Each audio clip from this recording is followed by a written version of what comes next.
अनेक युटर्न घेत पुढे जाणाऱ्या जरांगे पाटलांच्या आंदोलनाने अजून एक महत्वाचा युटर्न घेतलाय. विधानसभा निवडणुकीमध्ये उमेदवार उभे न करण्याचा निर्णय मराठा आंदोलक मनोज जरांगे पाटील यांनी सोमवारी आंतरवाली सराटी इथल्या पत्रकार परिषदेत जाहीर केला. आपल्याला राजकारणाचा अनुभव नाही, 13-14 महिन्यांच्या राजकारणाचा अनुभव आहे. एका जातीवर या राज्यात कोणीच निवडणूक जिंकू शकत नाही. त्यामुळे झालेल्या चर्चेनुसार आपल्याला निवडणूक लढवायची नाही. म्हणून राज्यातील सर्व बांधवांना सांगतो की सर्वांनी अर्ज काढून घ्या, एक पण अर्ज ठेवू नका, असं मनोज जरांगे पाटील यांनी स्पष्टीकरण दिलं. पण आता जेव्हा जरांगेंनी माघार घेतली आहे तेव्हा राज्याच्या निवडणुकांचं चित्र पुन्हा वेगळं असू शकतं, अशी चर्चा सुरू झाली आहे. जरांगेंच्या या निर्णयावर अनेक प्रतिक्रिया आल्या. मात्र आता जेव्हा या निर्णयाला 2-3 दिवस उलटून गेलेत तेव्हा खरं चित्र स्पष्ट होतंय. त्यामुळे हे नेमकं चित्र कसं असू शकतं जाणून घेऊया त्या व्हिडिओच्या माध्यमातून. नमस्कार, मी ऋषिकेश. आपण पाहत आहात लगावबत्ती. तर जरांगे पाटील यांनी निर्णय मागे घेताना निवडणूक लढणं हा आपला धंदा नसल्याचं म्हटलंय.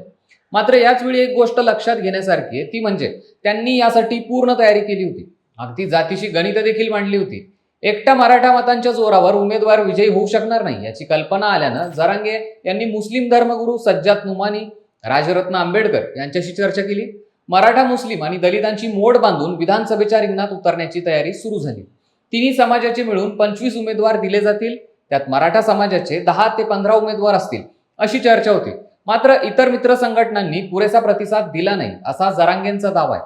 शेवटी मग दलित मुस्लिमांची मदत न मिळाल्यास मराठा उमेदवारांचा पराभव होणार याची खात्री असल्याने जरांगे यांनी माघार घेण्याचा निर्णय घेतला. महत्वाचं म्हणजे मराठा उमेदवार पराभूत झाले असते तर त्यातून आंदोलनाची राजकीय ताकद नसल्याचा मेसेज गेला असता.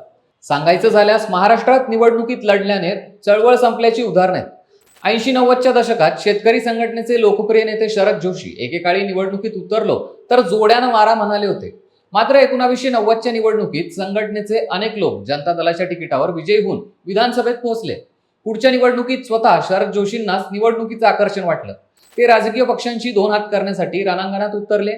स्वतंत्र भारत पक्ष या नावाने त्यांनी पक्ष काढला. तथापि मतदारांनी संघटनेच्या उमेदवारांना धक्का दिला. स्वतः शरद जोशी वर्धा जिल्ह्यातील हिंगणघाट मतदारसंघातून पराभूत झाले होते. या निवडणुकीने जोशींचं आंदोलन आणि शेतकरी संघटनेच्या चळवळीला ओहोटी लागली. कार्यकर्त्यांच्या घामावर उभ्या राहणाऱ्या चळवळी हे राजकारणच असतं, पण निवडणुकीचं राजकारण वेगळं असतं. हा धडा शरद जोशींच्या या प्रकरणातून मिळाला होता. थोडक्यात सांगायचं झाल्यास मनोज जरांगे यांचा हा निवडणूक न लढण्याचा युटर्न शॉर्ट टर्म साठी त्यांच्या विश्वासार्हतेवर प्रश्नचिन्ह निर्माण करत असला तरी लॉंग टर्म मध्ये एक अराजकीय चळवळ म्हणून ही मराठा आरक्षणाची चळवळ चालू ठेवण्यात जरांगेंना मदत होऊ शकते. आता येऊ याचे राजकीय परिणाम काय असतील त्यावर. तर पुन्हा उगाचच काळ्या पांढऱ्यात याचे परिणाम न बघता आपण आता सर्व शक्यता तपासू. तर पहिली गोष्ट म्हणजे याचा भाजपला पर्यायाने महायुतीला तोटा होईल. याचं कारण सरळ आहे. कारण जरांगे पाटील यांनी कायम भाजपवर टीका केली आहे. यामुळे मराठा समाज बऱ्यापैकी भाजपच्या विरोधात जाऊ शकतो असा अंदाज बांधला जातो. लोकसभेत हे दिसूनही आलं होतं. विशेषतः मराठवाड्यात जरांगे यांचा मराठा आरक्षण आंदोलनाचा प्रभाव पडला होता. मनोज जरांगे यांच्या नेतृत्वाखालील मराठा आरक्षण आंदोलनामुळे लोकसभा निवडणुकीत महायुतीचं मोठं नुकसान झालं होतं. आंदोलनाचा सर्वाधिक प्रभाव असलेल्या मराठवाड्यात लोकसभेच्या 8 जागांपैकी महायुतीला केवळ 1 जागा मिळाली, तर उर्वरित 7 जागा या महाविकास आघाडीच्या खात्यात गेल्या. मराठवाड्यात विधानसभेच्या 46 जागा आहेत. थोडक्यात जरांगेंच्या आंदोलनामुळे तयार झालेली भाजप विरोधी मतं महाविकास आघाडीला मिळाली होती. मात्र जरांगेंनी उमेदवार उभे केले असते तर मग या भाजप विरोधी मतांमध्ये विभागणी झाली असती आणि याचा थेट फायदा भाजप महायुतीला झाला असता. मात्र जरांगेंनी माघार घेतल्याने हे गणित मागं पडणार आहे. पण यामध्ये दुसरी शक्यता आहे, ती म्हणजे लोकसभेला भाजप तयारीत नव्हती. मात्र त्यानंतर भाजपने ओबीसी वोट बँक मजबूत बांधली. महत्वाचं म्हणजे अनेक ओबीसी नेते थेट भाजपचा सपोर्ट करताना दिसत आहेत. यामुळे येत्या निवडणुकीत जरी जरांगे यांनी कोणतीच भूमिका घेतली नाही तरी ओबीसी मतं भाजपला तारू शकतात, असंही एक गणित आहे.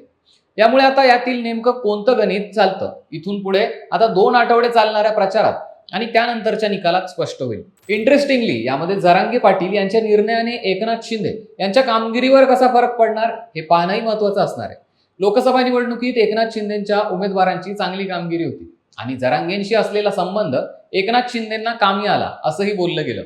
महत्वाचं म्हणजे एकनाथ शिंदेंवर जरांगे सुरुवातीपासूनच टीका करत नाहीयेत. जरांगे यांनी पहिलं उपोषण 29 ऑगस्ट 2023 मध्ये सुरू केलं. पुढे सरकारच्या दबावाला बळी न पडणारा मराठा आंदोलक अशी त्यांची प्रतिमा बनत गेली. या काळात ते मागणी करत असलेल्या प्रत्येक बाबीवर मुख्यमंत्री एकनाथ शिंदे कमालीचे सकारात्मक होते. जरांगे यांच्या भेटीला येणाऱ्या शिष्टमंडळात शिवसेना नेत्यांचा वरचष्मा असायचा. संभाजीनगरचे पालकमंत्री संदीपान भुमरे, उद्योग मंत्री उदय सामंत हे शिष्टमंडळात असत. तसंच ते बोलणी किंवा वाटाघाटी करण्यासाठी नौकेही होते. अधूनमधून मंत्री दादा भुसेही दिसत. त्यामुळे विधानसभेत एकनाथ शिंदेंना जरांगेंचा फायदा होईल असं बोललं गेलं. यातूनच मग जरांगेंच्या निवडणूक लढण्याचा निर्णय मागे घेण्यामागे एकनाथ शिंदेही असू शकतात असं काही जाणकारांचं म्हणणं आहे.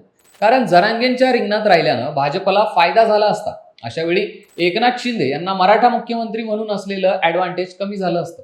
परिणामी मग लोकल लेवलला पुन्हा एकदा मराठा मतदान आपल्या उमेदवारांना व्हावं, मराठा मतांचं डिव्हिजन न होता आपल्या उमेदवारांनाही मतं मिळावी आणि भाजपशी बोलणी करण्यासाठी, मुख्यमंत्री बनण्यासाठी किमान आमदारांचा आकडा तरी आपल्याला सोबत असावा, यासाठी मग जरांगेंना शांत करण्यात आल्याच्या चर्चा आहेत. त्यामुळे जरांगे फॅक्टर हा महायुती आणि महाविकास आघाडी अशा एका बाजूला ऍक्ट न होता नेमकं कोणाला तारणार हे अजूनही फिक्स होत नाहीये. त्यामुळे येणारे 10-12 दिवस खूप महत्वाचे असणार आहेत. तुम्हाला काय वाटतं या सगळ्यांबाबत आम्हाला कमेंट करून नक्की सांगा. आणि आमच्या लगावबत्ती या चॅनलला अजूनही सबस्क्राईब केलं नसेल तर आत्ताच करा, म्हणजे अशी नवनवीन व्हिडिओ तुम्हाला पाहता येतील.